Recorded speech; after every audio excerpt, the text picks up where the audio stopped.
Got the Monkey Music Show. Trailer on Ronnie Simmons. How are you? I'm very well, thank you. How are you, mate? I'm good. I can't believe, I gotta be honest with you, I'm looking at you, how young you look. You are so, like, I mean it in the nicest way. Like, oh my God, you're like a youthful rock and roller. It's nice. Yeah, I just had my birthday last week. No, 17? Because you look like you're a young man. This is I'm 30. fantastic. You are a fantastic guitar player. And Thank you. actually, prior to this coming up, you're welcome on my thing.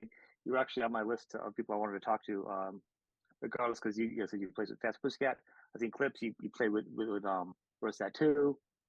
I like your new single. So you have a new single that's we're going to promote. You have it's called the Redback. Your band is called the Redback Spiders. I had to actually look up what a Redback Spider was Yeah, it's basically because it's an Australian Black Widow. yeah, Yeah. not as The, venomous, but almost just as scary though. oh, You yeah, know, it's, yeah, like the only fatal spider bite that there's been in Australia in the last 40 years was a redback. really. Yeah. That's because everything else is fatal there though. You have like don't you have like an island full of snakes or something like Oh this yeah, is like Australia is where the devil keeps his pets. that's perfect. I mean, you have like sharks with like snakes wrapped around them and stuff, and like it's insane there. The bugs are big. Yeah, Yeah, yeah, it's yeah. crazy. That's probably why your rock and roll is so tough. So your new song, and it's gonna be for an EP. So you're doing an Yeah, EP. This is volume one. So you're doing like an EP and another EP. Is that the yeah. plan? It's like, I recorded an entire LP and I got 15 songs. And Mm-hmm. it came time to put this out and do it. And we're doing videos, and we figured, why don't we split it into two EPs? And so we're going to do 6 tracks with part one, 6 tracks with part two. And when both parts are out, we're going to bang them together and put the rest of the songs on as bonus tracks in an LP release. Okay, that's cool. That's a meeting in the Yeah, middle. yeah, Old exactly. school. I'm the dude. No, no, actually, I'm fine. I'm gonna be 54. So to Yeah, yeah. me, and like I've actually had on your boss, Angry. We've had episodes we just talk about vinyl and albums and full releases, and it's about the composition and it's about the song order. So before we talk about your 100%. single, how are we doing the song orders on the EPs? How are they going to work? Like, is it like each one is a separate entity, or is it? Are you doing the song orders to kind of work together, like when you stack them? You know what I'm saying? Oh, no, this that's a really good question. This is exactly what because I'm the same. I'm an album guy. Like I love the Yeah, experience, the track, everything you've just said. I'm the same, and that's why I we wanted just to make Pete. But this day and age we live in, so it was like, okay, we was talking to the label, and it was like, okay, how we compromise and do it this way. I'm like, oh, okay, cool. So I've got the track list sorted for part one. I'm in the middle of sorting out part two. I'm assuming what will probably happen is the LP will be a different and intentional order of mhm. tracks, but the track listing on part one and part two will be also intentional. So it'll be I like like that. part one experience, part two will be an experience, and then the LP will be an experience as well. You reshuffle them again. I like that in the bonus.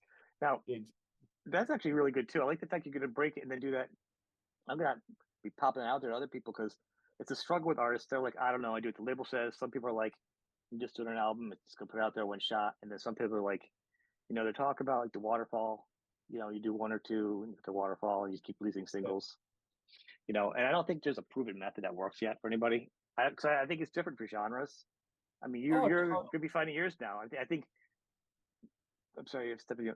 The bands you've been in kind of already put you in sort of a niche, but the buying market for you is still kind of fresh. You know what I'm saying? yeah. Well, that's it. It's like I'm walking this weird tightrope. It's like I couldn't be prouder. Like my resume is my favorite bands. Like I'm very lucky that Yeah, I don't. It doesn't. It's not. It is a job to me, but it doesn't feel. I'm just going. I get to play my favorite songs. It's yeah, awesome. But having said that, there is a younger audience, like and we did our launch show on the weekend, and like Gen Z are now coming to shows, I love and that. it's awesome to to think that I can if I can turn people onto new music and turn new people onto the Ramones, Rose Tattoo, Faster Pussycat, all these bands that might not be aware of them. That's awesome because I remember discovering them for the first time, and that's why I'm sitting here because it inspired me to pick up a guitar and do it. So It's amazing, and I was on your Instagram page, and like literally, it was like your Instagram page looks like almost like original. My page looks like just like the artists I've had on my show, or like people you've been on, like because it's such a similar group of like taste of music we like.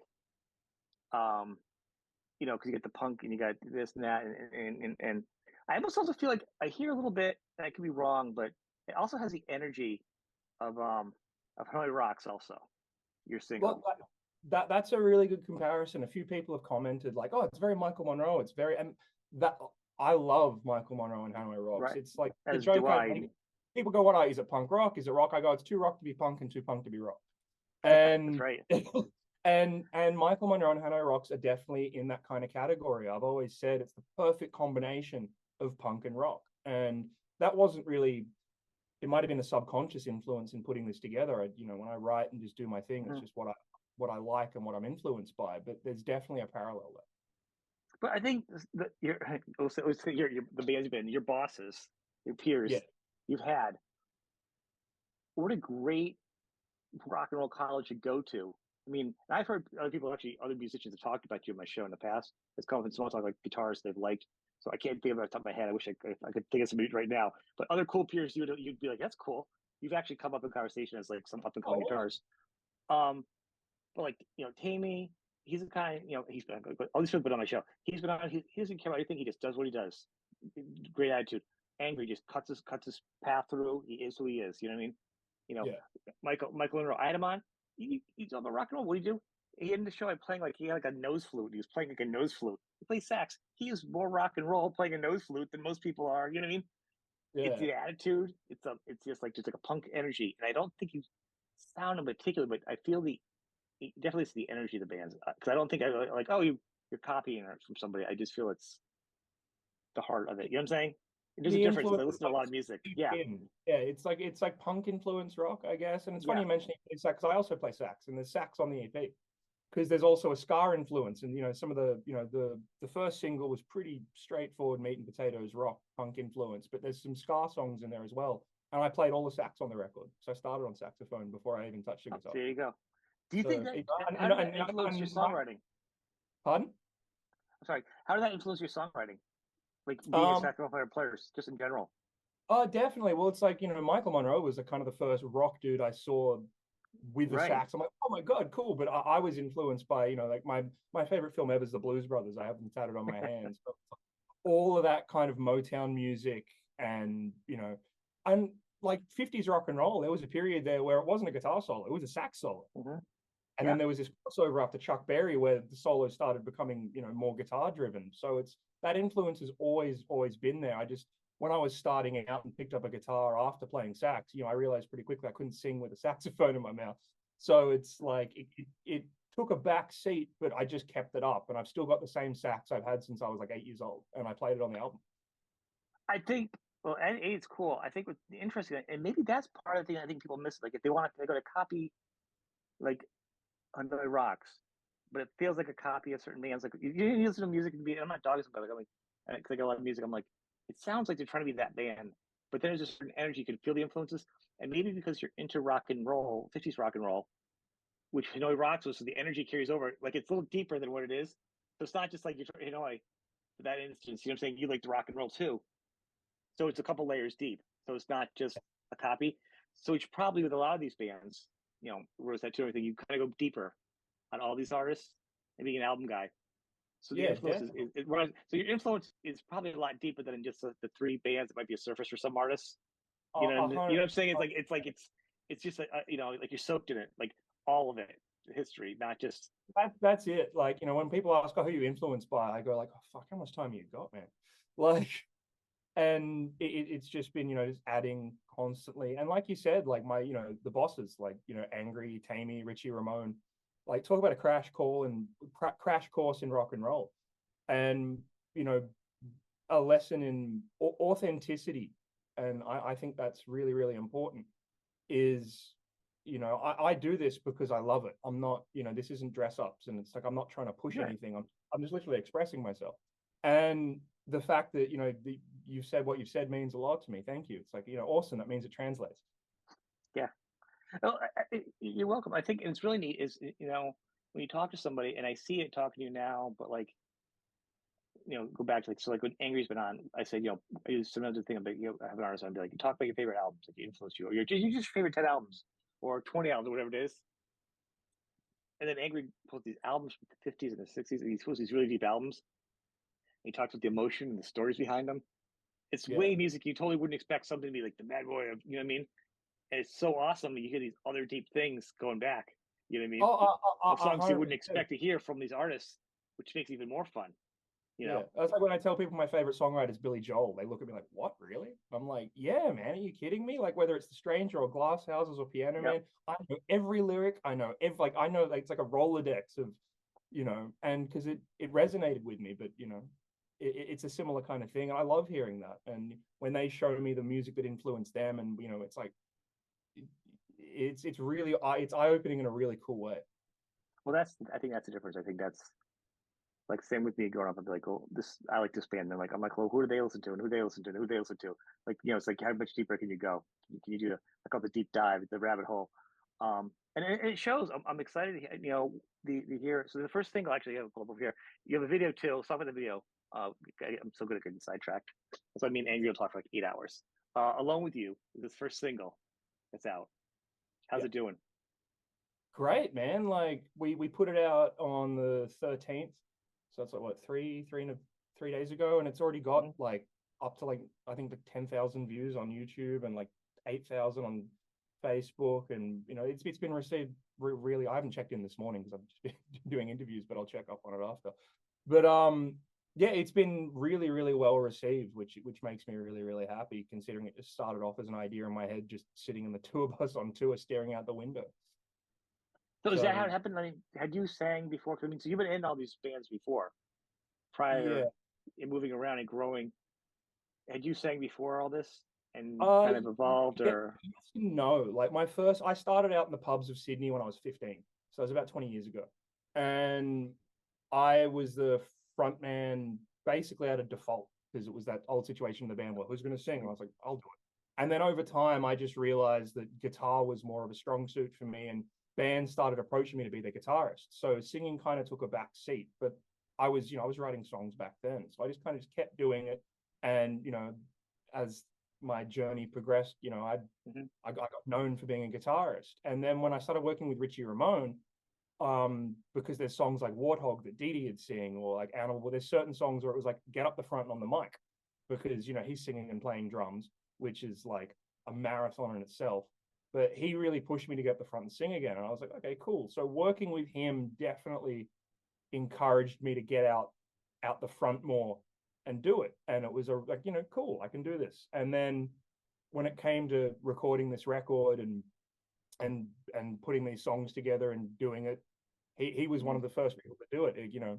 He was like Oh, well, that's why he played drums on a bunch of these songs on the record. did he? And so that, yeah, it was Richie Ramone and Chris Moy, who was Richie's other drummer, because Richie spends his time, he starts the set behind the drum kit and will sing and play, but then there's only so long you can spend at the very back of the stage. He wants to get closer to the crowd. So he'd get another drummer to fill in so he could go and just sing up the front. And it came time to do this record, and it was 2022. I spent 49 weeks out of the whole year on the road between Faster Pussycat, Richie Ramone, Frankie and the Studs. So I had this really short window of time to record the record, Oh, Frankie and I and was Studs. Who's that? Frankie Frankie and Clark, Studs. It sounds, huh? Gilby's daughter, Frankie Clark. Okay. I keep hearing that. Okay. I mean, distracted. Just okay. It's all I was their guitarist too at one point, and Say okay. yeah, it's it's not 6 degrees of separation. It's like two. Not at all. But It's like one yeah, degree. it came time to I had all these songs, and I just talking to Richie in a bar one night, and he went, I'll play drums, and he goes, how many songs you got? I went 15. He went, oh bloody hell. I went, how about you and Chris split them? So Chris Moy played drums on Alone with You, and unfortunately to be the last recording he played on because he passed away at Christmas last year of a heart attack. But yeah, so it was the Richie Ramone two drummers that put that together. But yeah, that was kind of how it started. And I knocked Amazing. the record out in between touring, and then got the call from Angry, and now I'm back in Sydney, and I've just been getting the album mixed and mastered in between touring with them. So what is your schedule right now with? I know Rose is on its last lap, victory lap. Yeah. Um, to be decided when everything's about. I know that, but as far as that goes, so how are you going to balance your solo stuff too? Well, it's one of those things that the like Rose Tattoo is my wife, and the Redback Spiders is my mistress. It's like like they are my ultimate number one priority, and I basically aside from wanting to just get my own music out and express and show the Hmm. world, hey, I can write. I'm a producer too. Like I produced the whole record myself. Aside from that aspect of things, it was like, well, when the band's not on the road, I still want to play. Right. Like when I was in the States, I got used to playing like 6 nights a week, and touring so much. In Australia's climate's not like that. You can kind of only really do weekends here. So Oh, I've really? got a yeah, it's like, we'll go out Friday, Saturday, and there are certain tours that go through it, but it's not like the States or Europe where you go for 3 months just straight every single night with like the occasional day off. So I've I've got a little more time on my hands here between that. So that was kind of the driving force between putting the live band together was I just wanted to play. Yeah. So, as far as moving forward is concerned, like Rose Tattoo is definitely my number one priority. But I mean, yeah. yeah, I mean, it's like I agree. if I'm gonna do something, my attitude towards everything is if I'm gonna do something, I do it properly. So hence going about things the way I am. And the fact that Rose Tattoo is around still at this point, and Angry sounds so good. Yeah, Yeah, you want to be there to the very end. I mean, you know, well, nothing lasts that's it. forever. I mean, and And you're in a great spot. 100%. They're my favorite band. Like, it's like I really, I get to play guitar in my favorite band. It's insane. And and when they made me a full band member and they patched me in, I got the tattoo. And so, as far as, I'm happily, proudly gonna be there for the final curtain call. That means a lot to me. I think it's awesome, and I know he says great things about you too. So I haven't been able to hear obviously hear one song, um, to hear like the production and hear like your to really break down your singing style and your songwriting enough. You know what I mean? To really kind of pick it apart and be like ask Yeah. you deeper questions. So maybe you're a little more nerdy about the songs. I mean, one thing you are known for is having a great guitar sound. I mean, that's Yeah. Thank you. Thank out you. there. You And know, that's and definitely influenced by the Aussie rock stuff. Like I'll never forget one gig I did. I was touring opening for like the Alice Cooper guys, and Tommy Henriksen, who's become a good mate of mine, was like, mhm. I was playing and I look over and he's looking at the settings on my amp, and I was like, mate, can I help you? He's like, I'm just curious as to your sound. I went, why? He goes, you sound like an Australian dude. I went, funny that I am, but I took that as a big compliment, and it's just you know it's just less is more. It's like it's pretty dry and just a lot of grunt behind it. And Well, it's you're playing too. I think it's in the fingertips. oh yeah, it's definitely in my right hand as well, and the attack and all that kind of stuff. But it's talking about it now. It's a lot more like retrospective as opposed to like a conscious thing at the time. It's more Mhm. like I get it to where I like the sound of it and I play the way I play. And it's weird to talk about yourself, and I can say it. I mean, I've enjoyed watching you. I've seen you play with the peers and stuff, and I see your settings, and I actually saw you have your own pedal now. Pretty Yeah, cool. I was watching that on this your is a Instagram. single I launched. Yeah, I launched my own signature pedal. I got back to Australia, and there's a company, Moztronics, here because part of my guitar sound and part of that Australian pub rock sound is, you know, the the the less you can put in your signal chain, the bigger your sound's going to be. Like if Mm. I had it my way, I wouldn't even have it. I could just go straight into the front of the amp, no effects, and whenever I'm dialing in a sound, I'll always start the amp at 12 o'clock. It's like let less is more, Yeah. not just enough gain. And I use a tube amp. I don't use, I'm old school in that regard. It's like, man, you've been in the studio, how do I get that Gibson into a Marshall sound? Put a Gibson into a fucking Marshall. That's how you get that sound. And so it's like just enough gain so it starts to break up, but it's still pretty clean for that fat rhythm tone. And the few pedals that I do use, there's a company here in Melbourne called Moztronics, and they make pedals for all the Aussie rock guys back here. And Andrew's become a good mate of mine that runs the company, sent me a few pedals to try out, and there was a couple. I was Mhm. like, it's great. And we got chatting, and I went, like I said, the least amount of things I can have in my signal chain, the better. And I went, Mhm. is there a way to combine these into one? And he goes, we can make you a signature pedal. I went, I'm not going to say no to that. So No. that's kind of how it came about, and it combines. It's kind of like a tube screamer with a boost in it. That's kind of the most succinct way to describe it. But I use it live, and it's it's my favorite sound. And yeah, the Moztronics RTS1 Blood and Thunder pedal. So People yeah, can you check it got out on your Instagram page. You do a little sound thing on your Instagram page for people check out. Yeah, I did like an audio demo. Like I went into the studio where I've been recording some things lately and just kind of went, what's the most transparent way I can show how this works? I got a clean amp and played some chords and played some Chuck Berry licks. So it's like, here's what it sounds like with a rhythm sound, here's what it sounds like on a lead, and just Mhm. went through all the settings and was like, check this thing out. It actually sounds fucking amazing. Sounds pretty good. It sounds pretty good. I like it. I was enjoying hearing you play. And I'll put the link too. People can go to the website too. I'll get the link from you after, so if they want to check out, pick it up. Explain to me. So you're gonna do you got the one single now.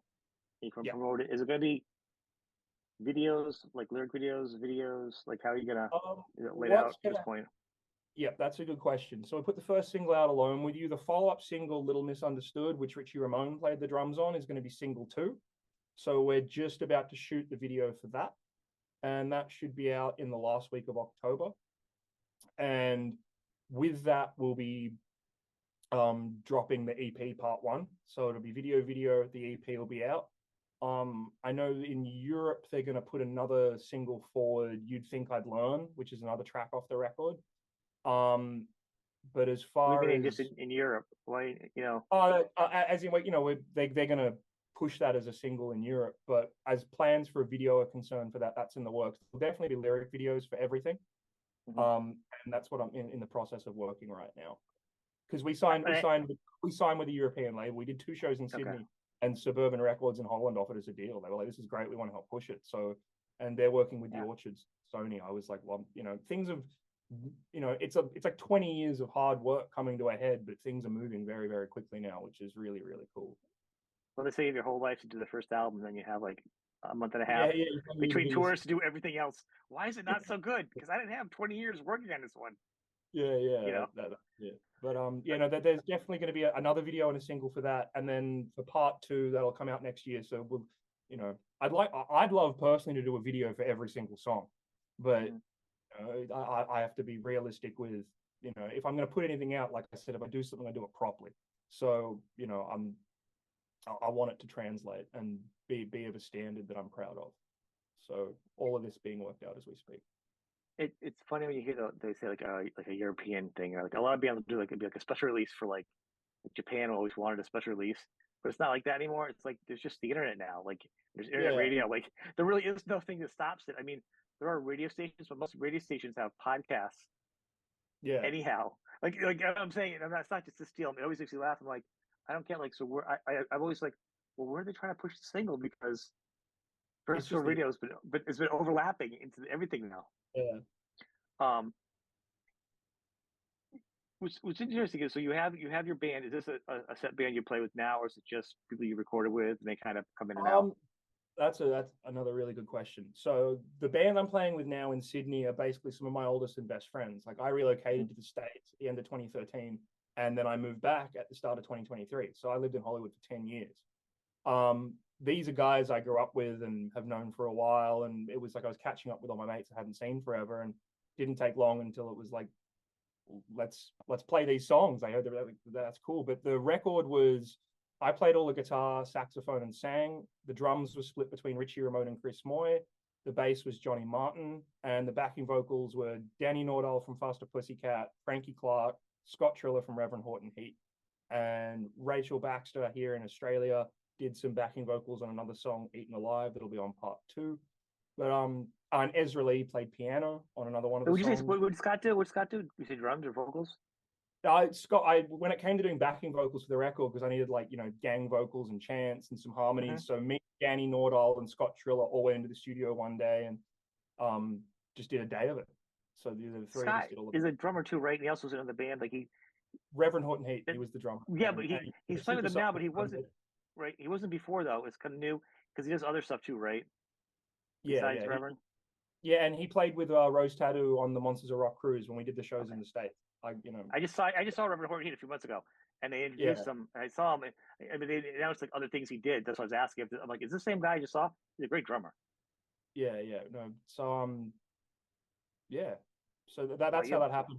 I made the record with those people. Then once I joined the Tats and came to Australia, it was kind of like, all right, I'm going to get this record finished. And it was just a process of figuring out, all right, let's do it live, put a band together here. And, the guys here that are in the live band would, like I said, we've been mates for Mm. a long, long time. So it's, So you've had the album together a bit longer than this year. So you had mostly done already. yeah, I finished recording it at the end of 2022 and basically spent all of last year, getting it mixed, and because in amongst juggling relocating countries. So it's, What a move! I mean, you kind of left. I know LA is kind of not so much fun anymore. It's kind of gone out the window.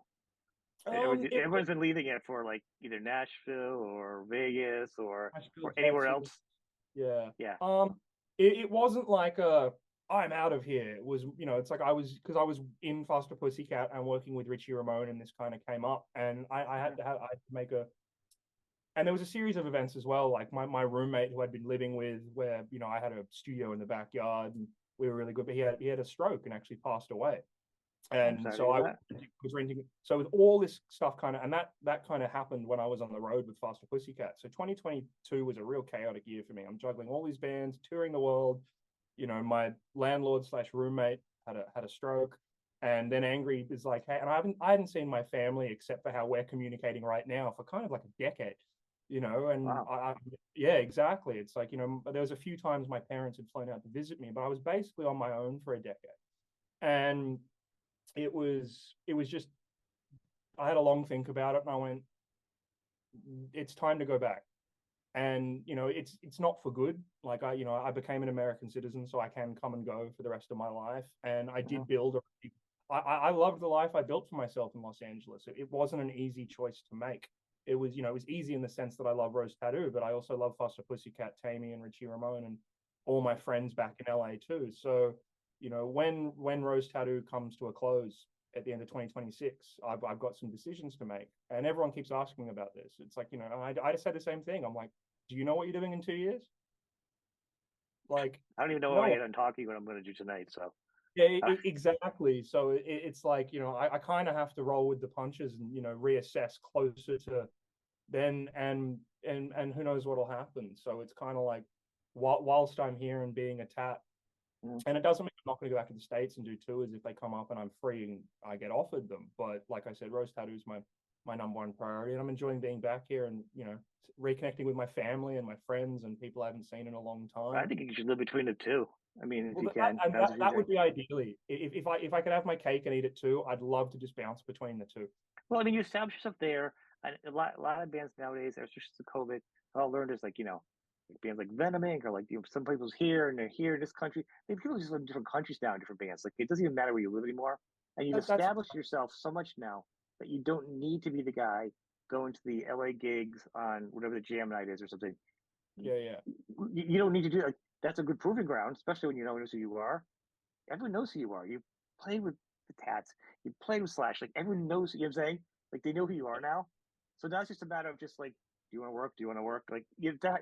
You know. Well, that's exactly it, and that was kind of always my, I guess maybe a subconscious goal, but what something I always wanted was, because I always get asked, where do you like better? Do you like Sydney or LA? I'm like, I like both, man. Like they're different countries and different cities. Like if I Mm-hmm. could bounce, it's like I love both of them, and I love all my friends and family in both of them. If I could bounce between the two, that'd be great. So as far as, it's not like I've moved to Australia and I'm done. It's like, no, no, no, no, no, no, Right. no, no. It's just I just physically, in order to do this gig, I have Yeah. to be here for now. But like I said, if someone called me up and I happen to, Mm. the planets lined up, I can just jump on a plane and I'll do it. Well, that's the thing. I think you shouldn't have to make any decisions. It's rock and roll. Why would you get into rock and roll and have to make plans for 2 years out? Where are you going to live? But Like, who's telling you rules? I mean, don't they realize what you do for a living? yeah, it's like, yeah, but everyone wants to know, and I'm like, and That's going, actually I the don't one know. question they won't ask you. I'm like, I don't care. Like, who knows Yeah, what you're yeah, doing? I mean, everything's rolling out in front of you. Like now, you have so much going on. yeah. Musically, you don't even know where it's going to bring you. I mean, your album hits in, a couple months, and then between that and past, you may be touring and write your second album. And working with some other artists. Adding guests and traveling around, getting parts of your album on to 2026. So you might be traveling too much, recording your next album or touring, and you know what I'm saying, to find 100%. another Yeah. place. So And that'd be ideal. Like, it's like like I said, like spending nearly all of 2022 on the road touring so much, like yeah, I was tired, but I love it, man. Mhm. And more of that would be great. So I see it as exciting as opposed to daunting. I like the idea of someone, saying that joking around with you looking so young, being young rockers and still carrying it on because the music industry's changed a lot, and everyone can have their own opinions. But I like just a live guitar, a live bass with a couple of guitars and live vocals. I want somebody to be able to sound bad, and the drummer to be offbeat at times. I want a live band. Real, Yeah, real. just dirty rock and roll. They say you make a mistake once, it's a mistake. Twice, you do it twice, then you did it on Yeah, purpose. If that's the rules, but you play and it sucks and it's awful and you're in a van or whatever you're doing and then you look yeah. back, you're like, that's the best memories ever. You're learning all kinds of stuff that you didn't realize you had, you know, and a lot of bands are doing that. It's not like that with a lot of bands anymore. And there's a few up and coming like guitar slingers. There's not a lot of them like there used to be. Also, they have really good reputations. It's like you, Sam Bam. Like there's a handful of most Fast and Pussycat guys that laugh about it. It's like a training school. It's like Yeah. rock and roll college is Fast and Pussycat. Um, but the truth is, there's a handful of guitar players out there that are like auxiliary where they can play with their bands. Yeah, Like not not, not as the young old as school you. Yeah, mentality. right. I mean, there's still It's other musicians that can do it, like Alex Kane. I can think of. He plays Richie. I mean, he's a great guy. He'll play a lot of bands. I just saw him play, but he's another one he can play with from band to band to band. Great attitude, going to come in and work. Same ethic that you have. Same that Sam has. He said, there's not a lot of guys like that right now. Yeah, and but having said that, like there is this new generation that are coming through, like Gen Z are getting out and about and coming to gigs, and even at our show on the weekend when we launched it in Sydney, I'm seeing these younger faces there that I haven't seen before, and I'm going, these guys are getting it. This is cool. Yeah. So I'm Well, really that's the hoping thing. You want that. You want someone goes home, goes, 100%. Like Mom, I that's need a what that's guitar. how I saw every Ronnie Simmons rip, and I need a guitar now. That's what you yeah. want. That's what we need. You got to pass the well, we got to keep the flame burning. That's exactly it. Like when I was a teenager, hanging around people like Angry, and Hmm. I wanted to be in the position I'm in now. Like he wasn't dismissive; he was encouraging, and it's like that's been instilled in me. It's because someone's got to keep it going, and I'm hoping to see maybe a tip that people want to like a tipping point where people want to get back to guitar driven rock because, like you said, it's interesting now that authenticity is almost like a marketing angle on social media. Like Right. they're trying to sell something real, and it's like, but having said that, it's not uncommon to go see a band, and how much that you're hearing through front of house is actually being played by the people on stage. Well, I tell you, I saw a band, I saw a show, and I saw Def Leppard play, and then the next band came on, and we're not playing live, and I left in the Yeah, stadium tour because certain bands do not play live, yeah, and and I and don't. I that's want a I tricky want I want one. mistakes. You know. Yeah, well, it's something human, like Hmm. something human, and that's why making the record, I was adamant. I wanted Marshall, old tube amps, Gibson guitars, real drums. Like I want the mix and the way it's delivered to replicate what it sounds like to hear a band live. I don't want it to be so chopped up that it just sounds robotic. That's not why like that's not why the Ramones and AC/DC and Rose Tattoo and all these bands are so great. Is because it was real. The drums do push and pull, and the music goes with it. And Hmm. obviously you got to get something to a point that it's deliverable and will translate. But having said that, like I really like with my band, the Redback Spiders, like I said, we are not using tracks live. Not like if we were playing stadiums every night, that's a different kettle of fish. Like I understand why certain bands might use it to I'm saying the band that did it with right that covering up their way, vocals. but There's some I bands that are wouldn't. covering their vocals that like lead vocals should not be done with backing tracks. Yeah, or no, a perfect example is like there's a keyboard playing, but there's not a keyboard on the fucking stage. It's like that's That like right, if I'm going like, where's that coming from? That's not what it's like. What I want it to be, what you see is what you get, and right. that's what I like. And back to the Australian guitar sound. That's why I like it so much because it is there's not much on it. It's just it's really raw and Right. just like a in the guts. Well, if you have if the vocals and backing vocals, if all the vocals are live and the instruments you're holding are live, I don't care what you put on for backing, whether it's a symphony or filler, like a Def Leppard, they sing it, they do everything live. but they have Yeah. so much stuff going on in their albums. It's just who they are. To fill in the holes, that's who they are. But they're singing live. They're playing their instruments live. I'm fine. Yeah. But the other band was just had a vocal track going on, and the singer was horrible. But that is different. It was like night and day. I think playing right after each other. A band like you gotta be live, just like the Tats gotta be live, just like Tats the Pussy could be live. I mean, you want it's a breathing, it's an animal. Um, how can people keep up in touch with you, like for like bands and stuff? Because you're in an interesting spot right now. Like you're like on the bridge, like of rockets. You get the new generation coming with you.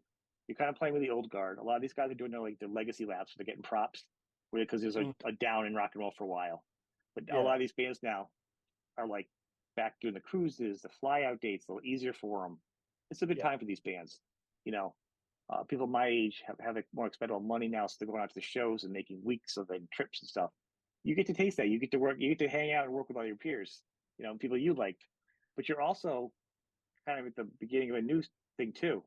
With your Yeah. age, with the younger generation. So you're really kind of on that bridge. Yeah, 100%. And it's an elephant in the room, like Father Time. It's, like Aerosmith just retired, perfect example. Like, over the next 10 years, unfortunately, we're going to see certain bands hanging up the gloves. And that's just, you can't fight the clock in that regard. And I'm really grateful to be a part of it and being able to have the experiences I've had. But in the Mhm. back of my mind, you have, there's no point in going into it with a cynical attitude. And, in today's day and age, it's kind of hard not to have some of that rub off on you. But it's my attitude, especially the younger kids, is the first thing, I play. I'm like, cool, if you got a band, start a band, write a song. Like, hopefully one day I'm paying to come see you, man.